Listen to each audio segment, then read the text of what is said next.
Perfect. Okay. Mr. Perfect. I know nothing about him. That's what he looks like. Okay. Chip Perfect. He's endorsed by longtime state senator Johnny Nugent. That's the main reason I asked him to come. If Nugent endorsed him, I want to find out why. A couple of times I talked to Johnny Nugent, who is our state senator for this part of the world. He seemed to be on some good conservative ground, and I want to find out about this guy. So I've invited him to come and talk to us. So he'll be here. Again, he's running for state senate. It's a job being vacated with Johnny Nugent. He's not running again. He's one of three, I think. Yeah, 3 candidates. I did meet Bill McDonald. I have no idea who Mark Schneider is. But time's getting close. The primary is May 6th. This is the only meeting that will happen between now and then, April 12th, as a Tea Party organization. So those 2 guys are coming. The other thing I want to ask you is, looking at this list, are there any of these candidates local that you'd like to have come? And I'll extend the invitation again. We could do another 1 or 2 folks at the April 12th meeting. So if there are, let me know. We'll extend the invitation and have them come and speak to us. Website. Here's the address. Of course, the www in front of it. Very simple. TreeCityTeaParty.com. TreeCityTeaParty.com. Take a look at it. I'd enjoy your feedback with it. It's supported and developed by a young web developer with not a lot of experience in that area, but I think he's done a pretty good job. Looks pretty good, despite the fact he's my son. So the price was right. He offered to do it for free, and that's one of my favorite 4-letter words. So anyway, he's working very hard at it, and I think he's done a pretty good job. So take a look at it, see what you think of it, about it, and again, that'll be one of the main vehicles that we'll use for communication back to everybody. I'm not going to give up the email. I'm still working on that database too, and I'll make that part of the email as well. So you have that. The other thing on the agenda, April 24th. April 24th. You want to put that on your calendar as well. I don't have a time or location yet. Again, I'll get that out there for you too. I got to call into Mike, and I haven't been able to talk to him. Mike Bartlett, Christian Church in Westport, is having a meet and greet with the candidates. I'm not sure how many, I'm not sure who, but he called and asked if the Tea Party would come and participate. So I'm not sure if he's looking for us to have a table there or just be there or what, but he did call and ask for us to be a part of his meet and greet. And I said, absolutely. Again, this is an opportunity, if nothing else, for us to get out as a Tea Party and people recognize and actually put faces with the name. Because when you say Tea Party, they may not know who it is. So another one of those opportunities. So you're going to want to be there and be a part of that as well. He will. I don't know who he's inviting, but I got a feeling he's just going to be the local guys. I don't know anything else to this. The 24th is a Thursday night.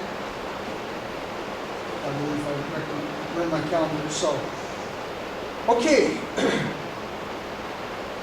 I think I've covered everything I wanted to get across to you all today. So, now this is your opportunity. Questions or comments from y'all? Anything that you have in your hearts, your minds, anything that you want to get out and everybody can talk stuff down? I just wanted to say that yesterday, my husband being a truck driver, was on 465 when he's going under an overpass, and they had a picture, they had a flag, and they had a sign that says, "Impeach Obama by your veterans." So our veterans know how they're being dissed. And you know what's really interesting too is that when you hear him talk, Obama, or Carney in press conferences and things, they say this on semi-frequently: the military supports the president. And when you see pictures of them on TV, there's crowds, throngs of military there. Usually the ones in the front are you know, everybody's got their hand out. But yet when you actually talk to people in the military, you get an entirely different perspective. I think there's, again, this information, which is what this administration is good for. I do know this, that when our son-in-law, when was in the service. He was stationed up at Anchorage. There was one time President Clinton was coming through. Back in this how long he was coming through. Air Force One and the decoy were out, so you didn't know which one because you were afraid he was going to get shot down. You know, both of them landed, and Clinton stepped out on the steps because he was going to address the troops there at the base. When he stepped out on the steps, there were none. None of the troops come out to him. My son-in-law got a call from the plant, or the base commander, because at that time my son-in-law was in charge of the armory. He said, we just issued a command, all soldiers on base are required to come and hear the president. He said, I want you to issue guns for protection with no ammo. So the next time you saw the picture, there were hundreds of soldiers on the tarmac, soldiers standing around with guns and no ammo. Because they were afraid they were going to something like that. I really have a feeling that there could be that same with these guys. I don't know. Amy, yes. I saw on the internet there's a whole big long list of generals and high-ranking colonels that he's literally fired. Yes. 'Cause they Anybody, won't- that's right, anybody that disagrees with them or has a different opinion, the last I saw there were right around 200 that have been taken out of their positions and other ones put in. As a matter of fact, I also understand that one of the questions when they do their interview to him is, you know, do you Would you agree? fire on your, Yeah. Do you agree with the current administration? And would you fire on, you know, your citizen? Required questions. Depending on how you answer determines whether you get the position. Say the truth. Yes. I've got about 3 comments that I would like to make. One this morning on the Common Core, one this morning on Fox News, they stated that the first state that signed up for Common Core has now opted out of it because it's not working for them. The next thing, how many of you know about the issue with Justina Pelletier? Don does. Anybody out here? This is the best example of our freedoms in this federal administration. This young lady went to Tufts Medical Center and was diagnosed with mitochondrial disease. When you have mitochondrial disease and you get the flu, it's 100 times worse than we get the flu. They took her to Boston's Children's Hospital. They went there because it was a neighboring hospital and her doctors had transferred to this hospital. They were told that to get her in with those same doctors, that they had to go through the emergency room, which they did. The emergency room doctors diagnosed this gal and said it was all in her head, it was all mental. The parents disagreed with that and wanted to take her back to where she was diagnosed. The children's organization for the state would not let them do it. They were called in, they prevented them from doing it. This has been going on for over a year. They have put this girl in a mental facility. Her parents only get to see her twice a week.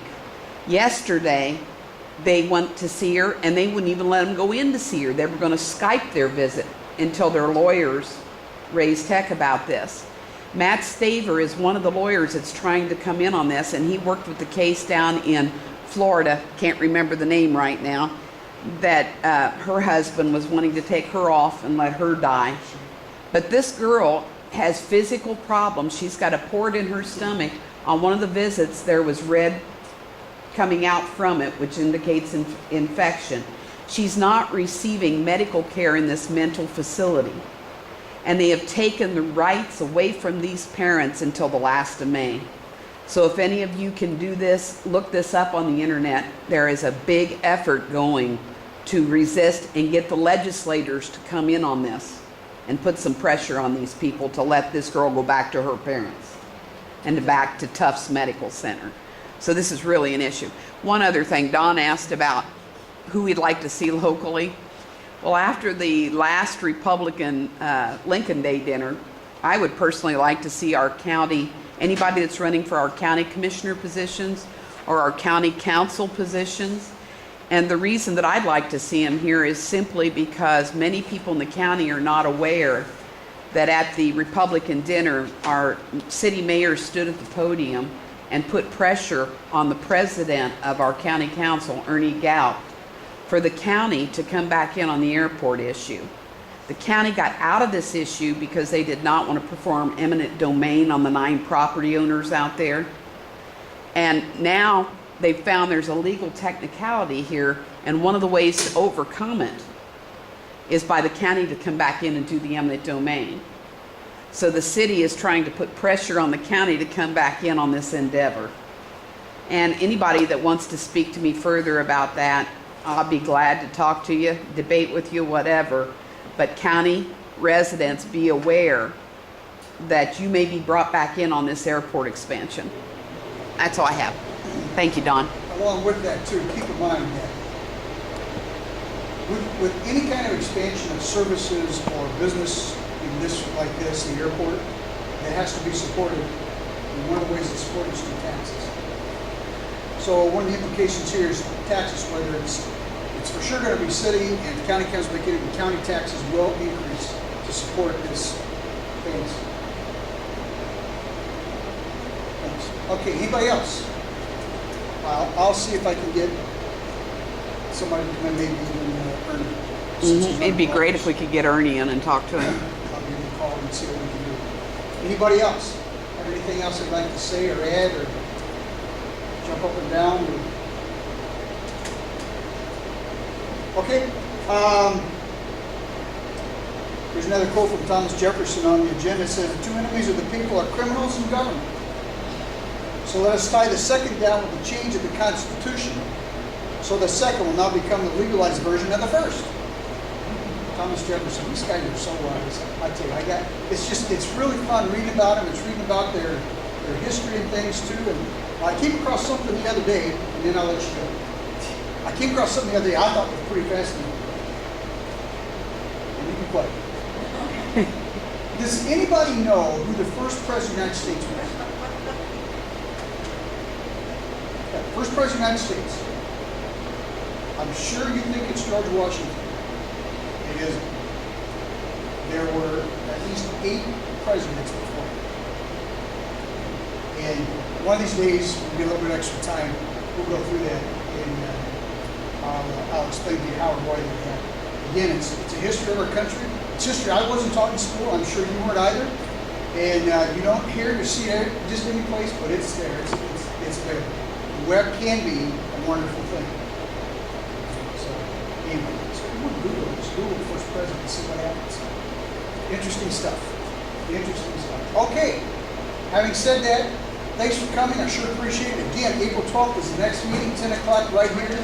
We will have at least 2 candidates here. I think you want to come and hear these guys talk. I know you. Don Bates is a homegrown boy. He's from here in Decatur County.